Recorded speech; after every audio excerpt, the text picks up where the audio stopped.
आं स्टेटास होनाय सेन्देलफोरा सफायबाय आरोना नै बेयाव बारा पिस बिहराखै दे बांहायल'सो पिस नै बेयो मोनसे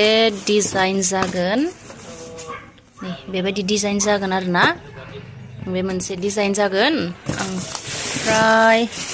नैबे मोनसे डिजाइन जागोन आरोना थ' आनबक्सिं दा नै बेयाव दंबावो आरोना बहुत गैजोहैनो बेयो आरो मा बुस्थु नै बेयो मोनसे डिजाइन आरोना नै बेबायदि आरोना सोरनो नांगौ नामा नामा लांफैनो हागोन बे ओमफ्राय नैबेयाव दोङो आरोना ओमफ्राय बेयाव र' बियो आरो माबायदि बियो नै बेबायदि आरोना जा गुरै आराम रेजें आरोना बियो सेन्देलाहाय भुटाननि माल बियो ओमफ्राय बेयाव आरो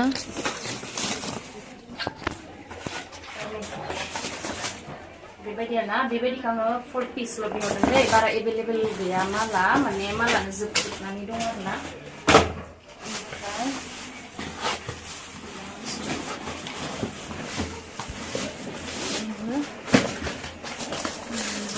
सेम आरोना नैबे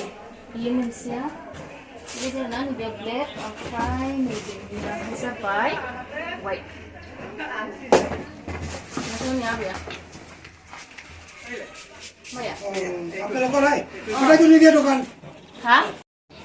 बेखिनियानो आरोना बे डिजाइना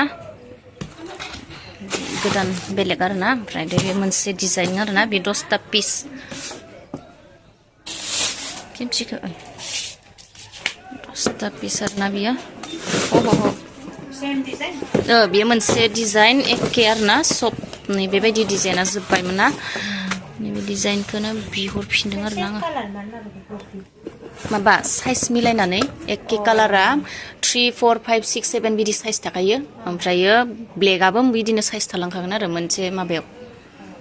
बियो जाथि ओमफ्राय बियो मा कालार जागोन र' बे मालखौ मानो हरखो बियो बे मालखौ नाङामोन आंनो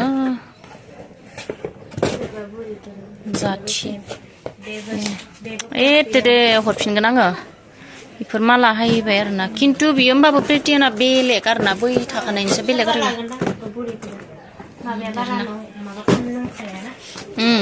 चेक खालामजोबनांगौ माथो माबाखादों